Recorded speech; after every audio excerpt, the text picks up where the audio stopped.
नमस्कार जंटी में स्वागत है आपका। मैं हूं योगेंद्र, आप देख रहे हैं खास खबर। खास खबर में हम बात करेंगे देश में राजनीति में हिंसा पहले सुना नहीं जाता था।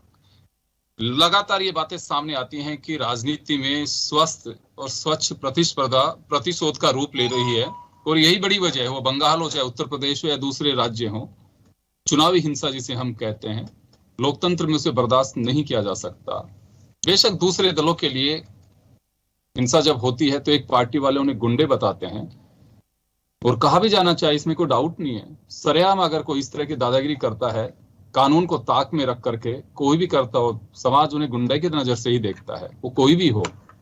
और राजनीति में हिंसा को बर्दाश्त बिल्कुल नहीं किया जाना चाहिए। राजनीति होनी चाहिए, सामाजिक सरोकार की भूमिका में होनी चाहिए। अगर हिंसा होती रहे तो मुझे लगता है कि लोकतंत्र हाशिए पे चला जाएगा। आप मतदाताओं के लिए तरस जाएंगे, लोग वोट डालने नहीं जाएंगे।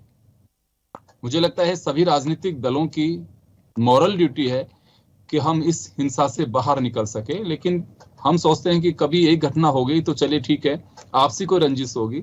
लेकिन अगर इस तरह की स्थितियां हो जिसे हम चीर हरण की तरह से देखें कि महिला के वस्त्र इस तरह से खोल की जाए या उसे छीना झपटी की जाए, पुलिस मूक दर्शक बनी रहे, तो मुझे लगता है कि दर्शकों का टोटा तो होगा ही नहीं।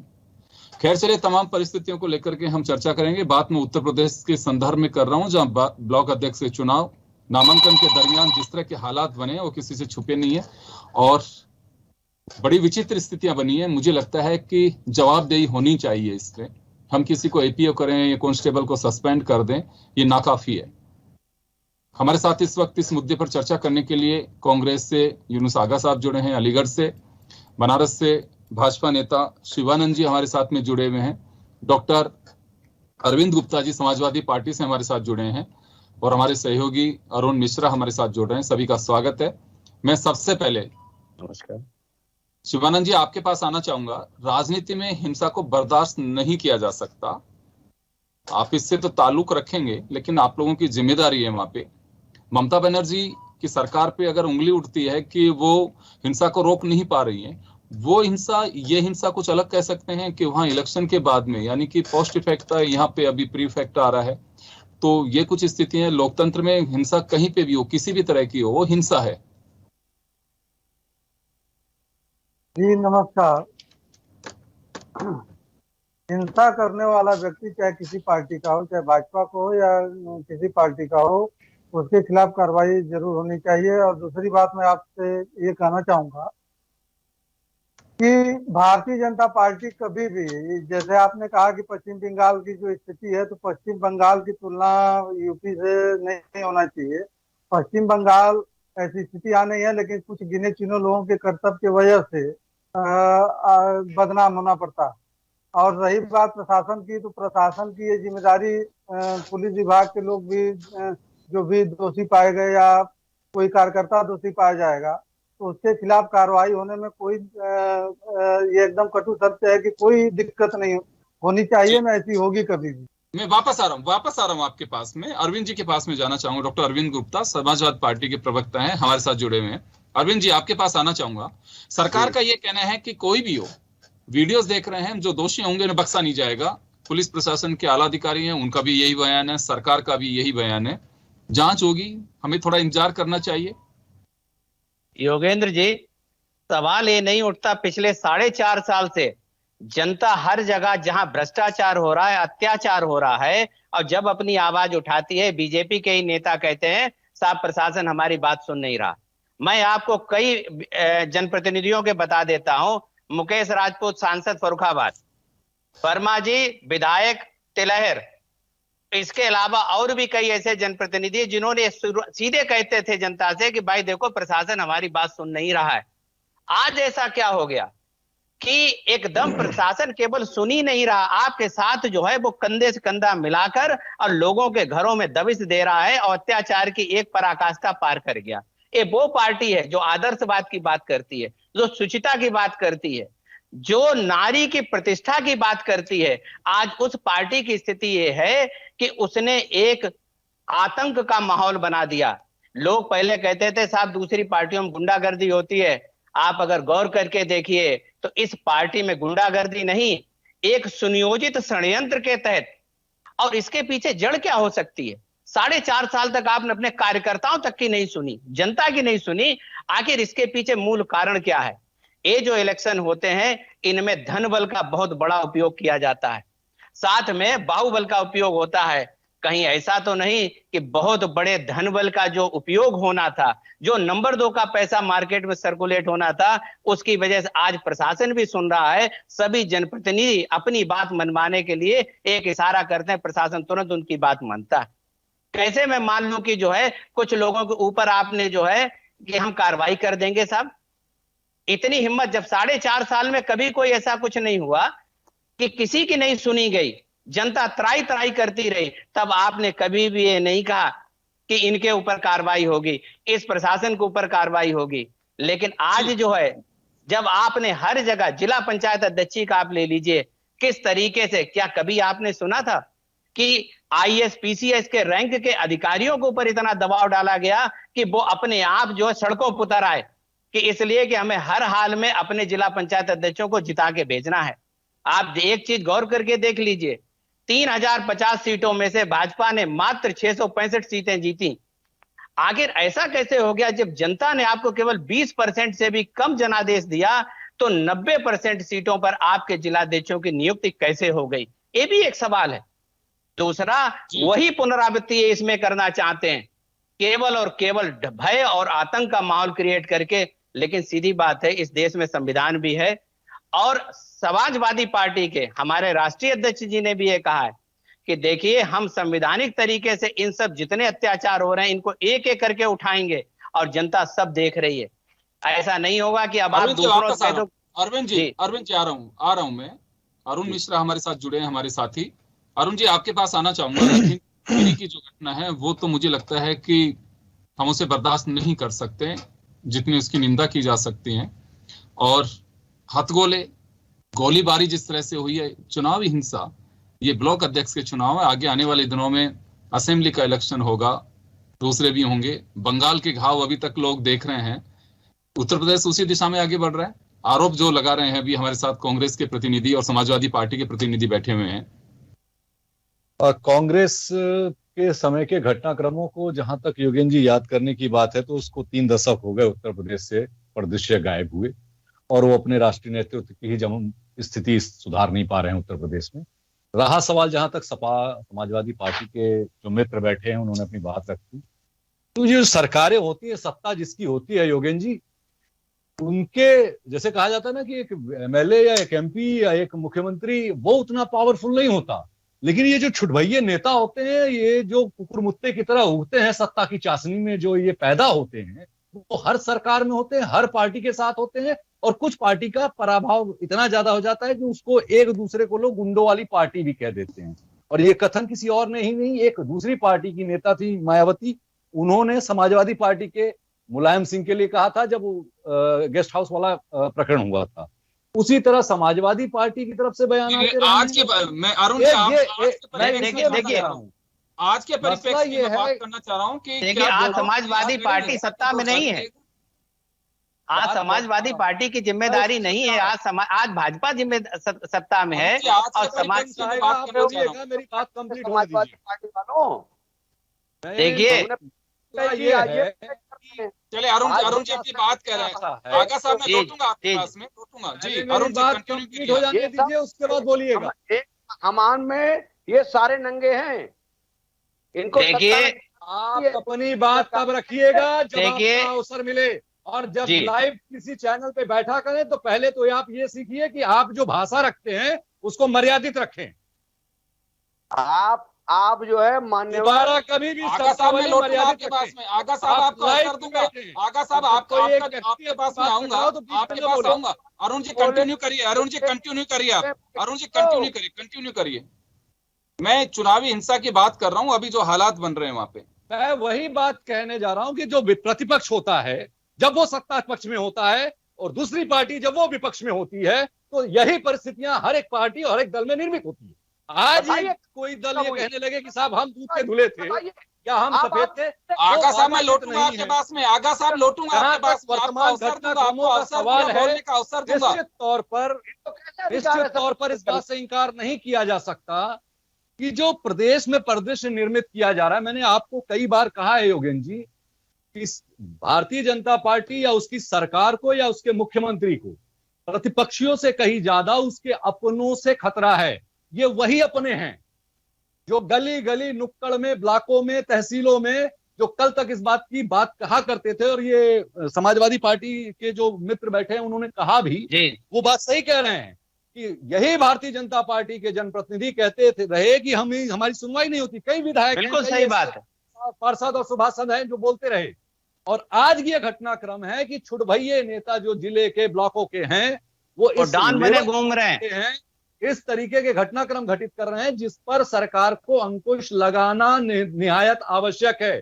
ये वो परिणाम देगा जो मेरा अपना आकलन है योगेंद्र जी, और ये मुझे ये नहीं लगता कि ये कोई प्रतिपक्ष या अदर की बात, ये भाजपा के अंदरूनी जो ये सत्ता की रसाकस्सी चल रही है, ये उसके परिणाम है कि ये जो गुटबाजी होती है अंदर की, और तू बड़ा की मैं बड़ा की जो राजनीति होती है, हर एक दल में होती है, हर एक दल में होती है। समाजवादी पार्टी में छोटा बड़ा भाई के और चचा भतीजे को लेकर हो रही थी।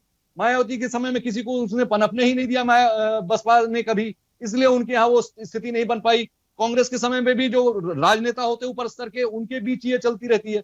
लेकिन यहाँ पर वो चरम पर आ चुकी है, जो दिखाई दे रही है इधर हाल के चुनाव में हिंसात्मक रूप से जो नजर आ रहा है। मुख्यमंत्री के द्वारा जो अभी हाल ही में जो घटनाक्रम हुआ, जिसमें महिला के साथ अपहरण थाने को, सीतापुर में हुआ है, सीतापुर, तो वो पूरे थाने को तत्काल प्रभाव से निलंबित किया है, उसमें कार्रवाई की है।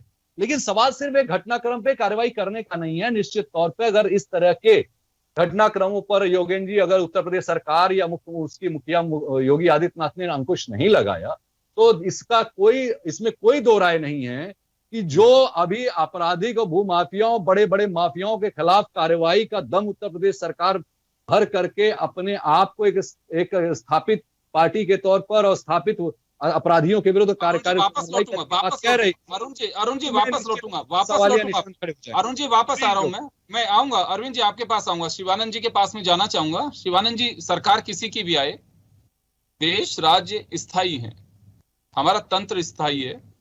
अगर ये इस तरह की स्थितियां बनने लगी, आज आपकी सरकार है, कल किसी की हो सकती है, आपकी वापस आ सकती है, परसों किसी और की हो सकती है। कोई स्थायी नहीं है कि सरकार एक ही पार्टी की रहेगी। लेकिन अगर हम एक ऐसा रास्ता बना देंगे राजनीति में, तो आने वाली पीढ़ियां, उनको बड़ी तकलीफ होगी। आज के जो नेता हैं, सत्ता का सुख जो लोग भोग रहे हैं, वो तो भोग के चले जाएंगे। हमें अंदाजा लगाना चाहिए कि कल आप एमएलए बन के आएंगे, आप लोगों में से कोई सांसद बनेगा, लेकिन जो एक रूट लाइन बन जाएगी हिंसा की, मुझे लगता है बहुत तकलीफ देही होगी अगर उसे नहीं रोका गया तो। बिल्कुल सही बात। मैं आपसे ये कहना चाहूंगा, जो भी वारदात हुई है, अगर जो भी गलती किया होगा वो तो बख्शा नहीं जाएगा, इसमें कोई शक नहीं है।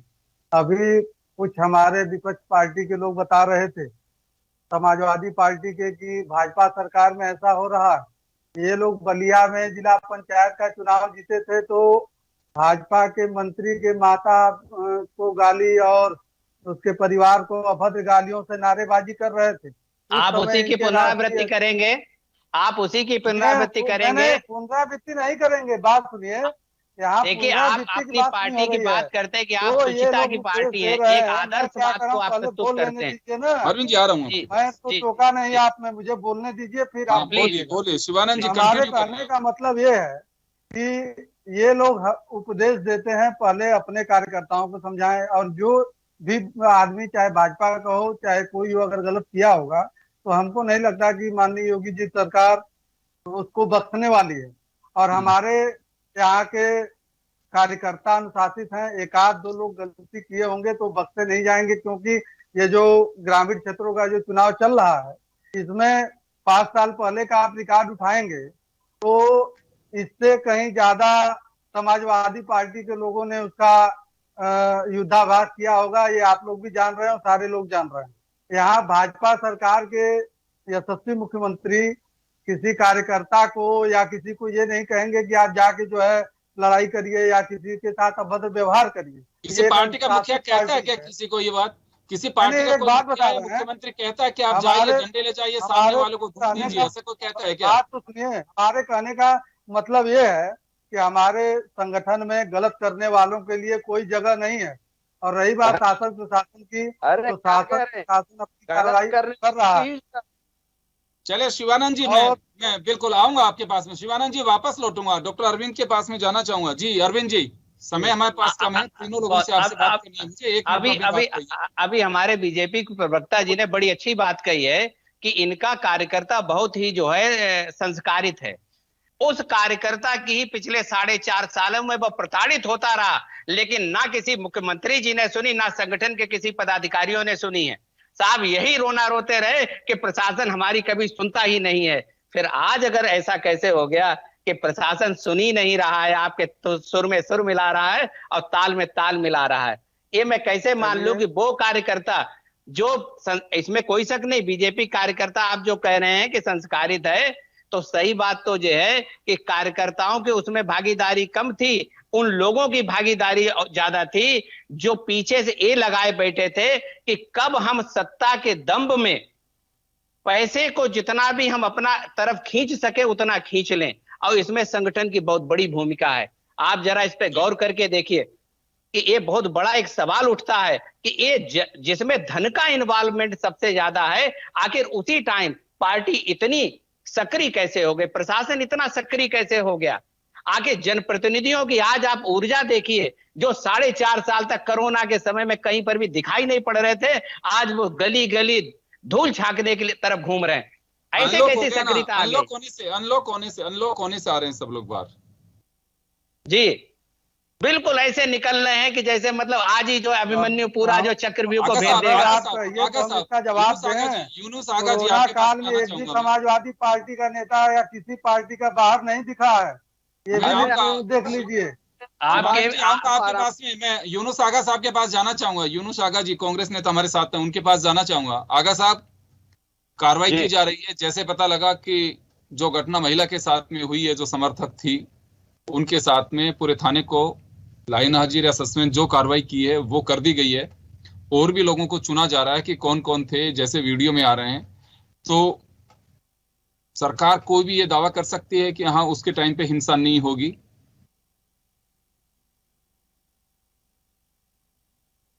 आगा साहब सुन पा रहे हैं मुझे? मैं अरुण जी आपके पास आना चाहूंगा एक बार में उनके कुछ। हाँ आगा साहब जी, हमें भरोसा रखना चाहिए कि कोई सरकार नहीं चाहेगी कि उसके टाइम पे हिंसा का दाग उसके सिर पे लगे, ऐसा होता चाहेगी कोई सरकार? देखिए ऐसा है, अहंकार में जब डूबी हुई सरकारें होती हैं तो ये ऐसे दृश्य देखने को हम मजबूर हो जाते हैं। खुलेआम लोकतंत्र का चीरहरण, लोकतंत्र की हत्या, लूटपाट, आगजनी, गुंडे मवाली सड़कों पर, पुलिस प्रशासन साथ में। क्या बात कर रहे हैं आप? पुलिस प्रशासन के साथ हो रहा है ये सब। और ये जो एक जनाब कह रहे थे कि छोट भैया नेता, अरे जनाब थोड़ी तो आपको समझ होनी चाहिए, ये छोट भैया नेता नहीं है। एक राष्ट्रीय स्तर के नेता का नाम बताइए जिसका इन्वॉल्वमेंट इस पूरे घटनाक्रम में कहीं आपको नजर आया हो। किसी एमएलए का नाम बताइए, एमपी का जो राष्ट्रीय स्तर का नेता हो। कहीं ना कहीं आप लोग आगा साहब, और मैं किसी पार्टी का प्रतिनिधि नहीं हूं, पत्रकार के रूप में। और अरुण मिश्रा जी का जो सवाल है वो ये है कि क्या कोई विधायक सामने आ रहे हैं, कोई मंत्री सामने आ रहे हैं? एक विधायक का नाम बताइए जो डायरेक्टली कहीं सीधे आया हो सामने, और उसके नाम है भाई यार कांग्रेस वाले सो रहे हैं जाके। भैया अरुण जी आ रहा हूँ। आगा साहब सवाल नाम सामने लाए, लिप्त है ये पत्रकार महोदय। कहीं ना कहीं ये बोलना कि छुट भैया नेता, हर पार्टी के जो ब्लॉक लेवल के नेता को छुट भैया नेता ही कहा जाता है। अरुण जी, आगा साहब सुनिए।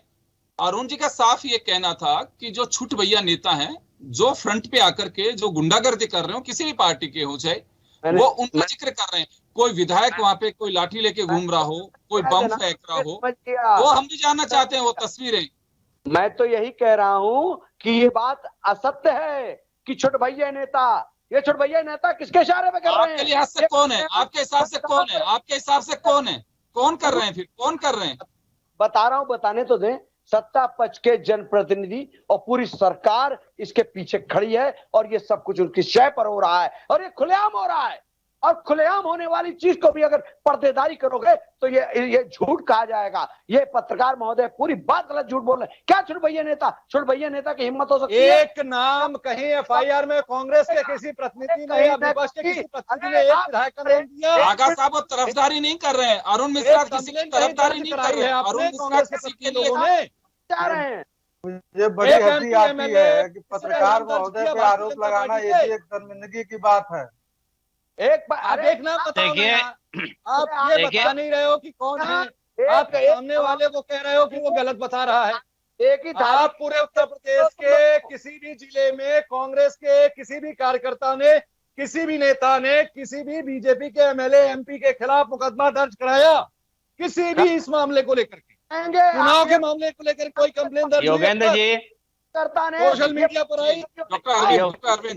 योगेंद्र जी, मैं एक चीज जरूर कहूंगा, देखिए हिंसा कहीं पर भी होती है। आप मान के चलिए ये लोकतांत्रिक देश है, संविधान से चलने की एक प्रक्रिया हमारे यहाँ है। अगर किसी भी परिस्थितियों में अगर हिंसा होती है, देखिए ये अशोभनीय है, इसकी हम सबको एक सुर में निंदा करनी चाहिए, इसमें कोई संदेह नहीं है, और इसमें कोई शक नहीं। और एक चीज और भी है कि कहीं ना कहीं पर जब आप सह देंगे, मैं माफी चाहूंगा, रोकना चाहूंगा सर, समय कम है आगा साहब, समय कम है।